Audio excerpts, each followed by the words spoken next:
Welcome to the Vantage Fit Corporate Wellness Podcast. This podcast is sponsored by Vantage Fit, the all-in-one AI-powered corporate wellness platform developed by Vantage Circle. WHO defined burnout as an occupational issue resulting from workplace stress. But how self-care collective wellness can help reduce burnout will be further explained by our guests in this very episode. So, welcome back to an exciting new episode of Vantage Fit Corporate Wellness Podcast.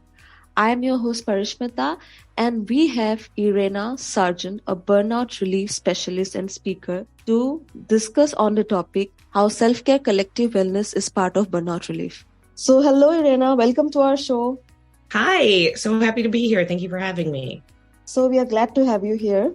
Awesome. So, please tell us about yourself to our listeners. Yes. So I am the founder and Chief Anti-Burnout Champion at my company, Hooky Wellness. Hooky is all about relatable, relevant burnout relief for high-performance professionals that have important roles and responsibilities in the organization. And I definitely didn't plan for this with my career. I built my career in brand management, marketing, and innovation. I worked for over almost close to 2 decades in workspace design. I worked in consumer packaged goods, and then I also worked in the tech industry. And about 6 years ago, I called it blindsided with burnout. And it really got me on a journey that started with finding my own path to relief, to quickly understanding how prevalent it was in the workplace and just a part of our culture. And so that is what led me to leave my career and move into entrepreneurship to launch and build Hooky. And over the past 4 years, I've been really privileged to support individuals and teams across orgs like Microsoft, Google, Deloitte, some of those really cultural setting organizations, and really excited to keep the conversation going with you and your team today. So Erayna, you chose this career because you yourself face burnout and the challenges that it brings. Yes, I'm very much when I see a problem, especially one that is really wreaking havoc on those around me, those I care about, and those leaders that we need to be able to do their job and to be able to live their lives in the fullest way. That really draws me in. And as someone whose career, a large part of their career was in innovation, I don't shy away from those big, complex problems, those ones that can feel overwhelming, but we have a responsibility to try to do something about it. So to me, I just viewed it as another fun project or challenge to tackle. And though how we got here over the past few years, where it's now a big part of the conversation, is not ideal. Absolutely. I am excited to see so many people now paying attention to this because burnout isn't new. It's actually been around forever. It's just part of culture. The term was even coined in the 1970s, but it really took for a global pandemic for it to be top of mind for the very people it was impacting. So yeah, I find that's a common story for entrepreneurs. Is it affected you got frustrated, and so you want to do something about it. That's where I find myself. So what is collective self-care, as we are talking about burnout? So what is collective self-care, and explain its relevance in today's era? Yeah, so just a quick level set. So when it comes to burnout, just by definition, burnout is a state of mental, physical, and emotional exhaustion that is brought on by chronic or prolonged stress. That's the definition that I really like to highlight, because it just really reinforces how all-encompassing burnout is, and that it isn't something that just happens overnight. It's a result of ongoing untreated stress. That is absolutely true. Yes. Also, it is not a one-time thing. It's a cycle. It is very situational, and it often does have reoccurrences in individuals' life. And when you think about the idea of collective care, self-care, and how it pertains to burnout in the past has been inaccurately viewed as an individual issue. And even when we were saying that, you knew it was untrue, because studies before the pandemic showed that over 77% of people were dealing with it in the workplace. And so when it comes to burnout, it's a collective issue with individual challenges. And so I like to come at it from a matter of self-care done en masse gets you to a state of collective care. And this is definitely something where everyone needs to pitch in. And part of pitching in is taking care of yourself along the way. I would like to ask you, what is the impact of burnout and related issues on employees' health and workplace wellness? Oh, burnout definitely is one of the biggest impacts on employees' wellness and health. So burnout actually drives disengagement, it drives lack of connection, and it can often manifest in a number of serious conditions of mental health, emotional health, and physical health. Burnout is truly like a precursor. And I've had some conversations with others in the field. We call it like a canary in the coal mine, where burnout rearing its head is indicative of something else brewing often. And so burnout and back pain. Back pain is one of the number one reasons that people call off. Those things often go hand in hand because physical symptoms is often a manifestation of burnout.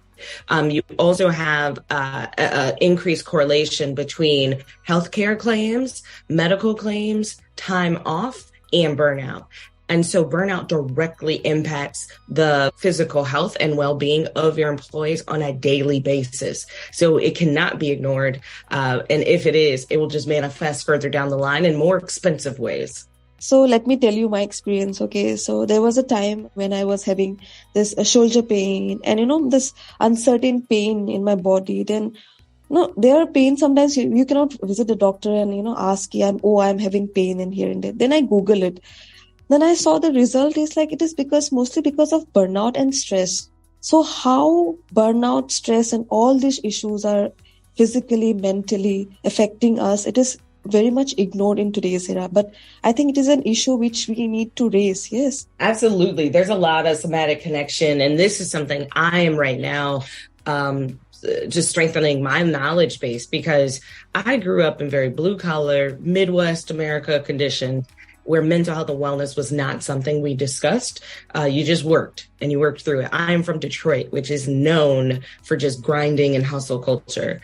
And so this is a whole new world, and it's been exciting to just deepen my knowledge and expertise in this space. And the space of somatic understanding of the connection of mind body is huge, because so often it takes physical pain to drive people to consider and evaluate the emotional or mental challenges that might be driving it. Now, that doesn't say if you get a physical pain, just ignore it and say, oh, it's just in my mind. By no means, no. That is not the path. But it is also looking at physical manifestations of pain in a different way, where, yes, you should go visit your practitioner to ensure that nothing major is going on, but also reflect, do you recognize that your back pain or your shoulder pain or your neck pain seems to happen when you're under a significant amount of stress? And see if there's an ongoing correlation between the two. Because I'm very similar. I work at a desk in front of a computer, so I am more prone to have back and shoulder muscle tension, but I definitely see an increase, an uptick when I'm under more stress. And so by recognizing that now gives me like a little warning flag. So when I feel it escalating, I can change my behavior. How can organizations carve the idea of self-care, collective wellness into employee well-being? So we are talking about this individual experiences and individual thing, right? How can organization come into the picture and carve the idea of self-care wellness actions into employee well-being? So burnout is a universal challenge, but it does have very individual nuances. So that's why with a lot of the work that I do, I take more of an individualized, personalized approach that starts with deeply understanding what are the challenges and needs, and then identifying the best path to support. When you look at it on a universal level for organizations and leaders, it's not just about giving them a virtual yoga class. That's nice, but when it really comes to burnout, that's only going to scratch the surface, and it may not even do that, as well as that may not be the pathway of wellness that people are interested in. So for leaders, there's three big things that I say you should do. One is, from a matter of the work people are doing, is ensure that you're prioritizing it. Everything is not important. That was never the case, and especially now. Everything is not urgent, despite us living in this urgency culture. So prioritizing where your team is supposed to focus their energy and bandwidth will help them and help you from an organizational standpoint, putting the rubber to the road. Another big thing is communication. And so it's not communicating only when you have all of the answers. It's communicating along the way. The ongoing ambiguity can create a sense of lack of control for our employees, lack of knowing. It can impact values. It can impact rewards. It can impact a number of known drivers of burnout in the workplace. So communicating with your team and taking them on the journey with you, even when the answer is, we don't know, but we're working on it, can take a load of unnecessary stress off of these individuals.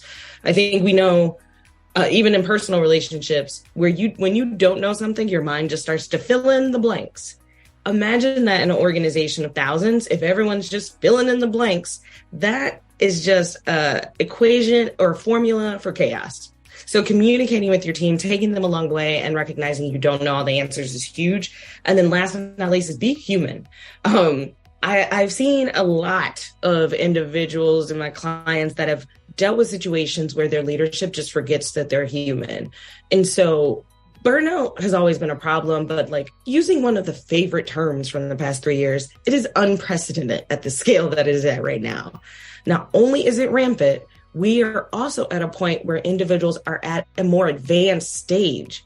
So that's even more challenging. So it is extremely imperative to be human. This is new territory. Everybody's figuring it out. Recognize you don't know everything and you don't have all the answers, and recognize that people are managing with a reduced bandwidth and capacity.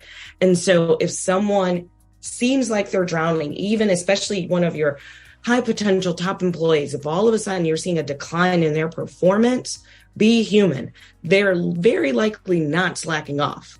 It could be a matter of intense burnout where they cannot do the same level of output. So creating a space of psychological safety where people can be real and talking about their challenges, that way you can collectively find a solution that gets stuff done while taking care of each other. That's where we need to go. It's a new behavior. It's a new way, but everything new, everything was new at one point. So let's figure out how to work through it together. So this feeling of collectiveness or collective care reduces, it's like a light that, someone is there to listen. Someone is there. I'm not the only person going through that. So I think the sense of belongingness, that collectiveness is still a power.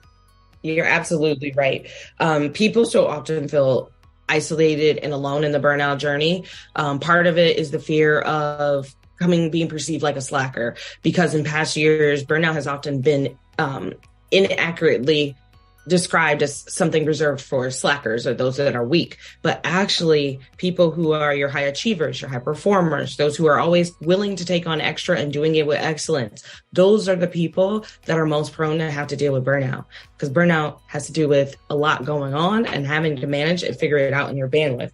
So that's like by coming collectively together and working towards a common solution, it helps people feel less alone, and it allows us to come up with real impactful support and solutions versus all you need to do is take a nap, or all you need to do is do yoga, or just take a walk. All of those things can help to offset or mitigate symptoms, but it's not going to make burnout go away on its own. It takes a lot more concerted energy and effort, but it is possible to reverse that cycle. So, Erayna, can you suggest ways to enhance and motivate wellness cater burnout relief? Ways to enhance burnout relief. The three elements that I said within the ways of working is huge. The matter of prioritizing, communicating, and being human. Another big thing within orgs is having a suite of benefits that actually help people. So it is great to see the number of organizations that have EAP programs, employee assistance programs, that have mental health and wellness benefits, that are creating spaces where people can communicate and talk. So it is very increasingly important to ensure that you continue to have these resources and benefits. because it is not the sole responsibility of a leader, an individual organization to solve someone's burnout problems. Each level has a responsibility, and part of that comes with having available resources and support that can help them go deeper into the individual elements. So having mental health support, having emotional health support, financial support and planning is another one that has really grown from a resource perspective and is important and overlooked as it's how it contributes to burnout. So having those resources and encouraging people to use them, not just putting them up there and saying they're here, so it's up to you, and also ensuring that your mid-level leaders are encouraging and supporting people utilizing them rather than demonizing or condemning them or viewing them as slackers. I've heard from a number of clients that have been challenged where their organization puts out this big proclamation about, oh, we're adding in more time off and so on and so forth. But when they try to exercise that right, leaders are actually holding it against them. And so that is a big one of, if you make it available, ensure people are using it, because it is something that gets in the way as people don't believe organizations or their leaders, so they don't use the benefits that are available. So those are some ways to really create and reinforce wellness and burnout relief within your workplace. So what are the ways in which self-care collective wellness help reduce employee burnout? Are there any particular ways? So collective action does increase the sense of belonging and increase the sentiment of support, which is huge. The feeling of support and trust is at an all-time low within organizations, so it's imperative for that. Another way that the collective approach really helps is, well, in a similar way, people feel less alone. And it also helps with accountability at the collective and at the individual level. So if we're all going along this journey together, we can hold each other accountable in that way of helping ourselves feel better. So, Erayna, how can organizations integrate self-care collective wellness as a part of burnout relief in a corporate wellness program? So integrating collective care into wellness programs, some of that ties into what kind of programs are you bringing in? Harkening back to what I just said, another big one is ensuring that there's a broad awareness of the resources within the organization and that people are encouraged to utilize them as a collective, not just a matter of, oh, something's wrong with you, you need to do it, versus, oh, we as an organization want to ensure that our employees are keeping their well-being top of mind. So as an organization, as a functional team, as a small work team or set of peers that are just workplace friends, how can you do this as a collective effort? I've seen organizations that make it somewhat of a corporate challenge where there's rewards in it. I've seen some really exciting things where organizations are actually tying it to their reward systems, which I think a lot of us are aware of. If you really want to impart change, how do you make it part of a person's compensation or how they are recognized and rewarded in the workplace? So tying it into incentive programs and rewarding positive behavior is a huge way to really get that collective wellness going within your programs and your benefits. Absolutely. So coming to the last question, what would be your message to the corporate listeners? My message to the corporate listeners is if you or any individuals on your team are experiencing burnout, they are far from alone. This is a very real, very relevant and ongoing condition that is reversible. There's no silver bullet, as much as I wish I had it to give, but there are very actionable everyday behaviors that you can do, and you don't have to do it alone. It's been really exciting to do the work that I do, to see the impact, to see the shared vocabulary, to create shared experiences that have a long-lasting impact on employee engagement, sense of belonging and connection. And so it's important to start, to be focused on it, to prioritize on it. This is not a fluke. It is not something that will go away just because your employees come back to the office. And so ongoing dedicated support is absolutely needed. And it not only for today, but help you build the type of organizations employees want to come to and be a part of tomorrow. I think actually collective wellness is a way to combat burnout in today's time. Yes. because we are talking about, different approaches like, EAP and everything, but we are missing out the smallest thing, which is collective wellness. And that's why I chose this topic, because it sounds so interesting. And, this collectiveness word itself has, a lot of meaning, as I said. So I think collective wellness should be, more put forward, as an awareness thing. Absolutely. Yeah. Absolutely. I love that angle, and I'm happy to hear more people talking about it. So I'm happy that you wanted to focus there. It's overlooked, and I often believe it is because people are overwhelmed by their own individual burnout relief journey that it's hard to look out and help others along. And so I think it's a matter of reframing it. By helping others, you're helping yourself. So how do we create systems that allow for accountability, that allow for shared practices and learning and growing with each other? And another part of that is burnout continues to have some shame and stigma around it. So people have been apprehensive to even share their learnings with others. So I'm excited to keep the conversation going. The work with Hooky Wellness, I mean, it has been very fulfilling to get people out of a sense of shame and into a sense of realism, because burnout is something that happens a little bit to everyone, can happen to anyone, and is happening every day. But it is not an identity. It is a situational factor. I love the collective care. There needs to be a lot more focus on it, because we're all in this together, whether we like it or not. We're all in this together. Yes, absolutely. And I love it. Yeah. And best part is, like, I think this collective wellness thing is something which will be very cost effective for organizations. So I think they should look at it very practically, if I'm not wrong. Yes, it is cost effective. The challenge is there's more coordination. And so how does that manifest? What does that look like? What are the roles or responsibilities within? The thing is, all of this is new. Until the past 3 years, I call burnout hustle culture's dirty secret. They were able to brush it under the rug, but now we can't. And so it's, how do we take a different mindset and a different action? And collective care is the way to do it. But it just requires a new playbook, a new way of thinking. But we're in this, and these conversations are what is going to get us on our way. So thank you, Erayna. Thank you so much for your time. It was wonderful talking to you. Thank you. It was awesome talking to you as well. For anyone interested in learning more, you can visit hookywellness.com. You can check your burnout score, which is one of the biggest things of getting ahead of it, is understanding where you might be and how it might be impacting your life. So that's on my site, hookywellness.com. And then follow me on Instagram. I would love to connect and share the journey. I am Chill Sargent on Instagram, and then Hooky Wellness also has a page as well. So it was awesome to talk to you today, and we're in this collective relief journey together. Thank you so much. Yes, we are in. Thank you for having me. Thank you. Thanks for listening to Vantage Fit Corporate Wellness Podcast. Please do subscribe to Vantage Fit Corporate Wellness Podcast on Apple Podcasts, Spotify, and our YouTube channel for new episodes.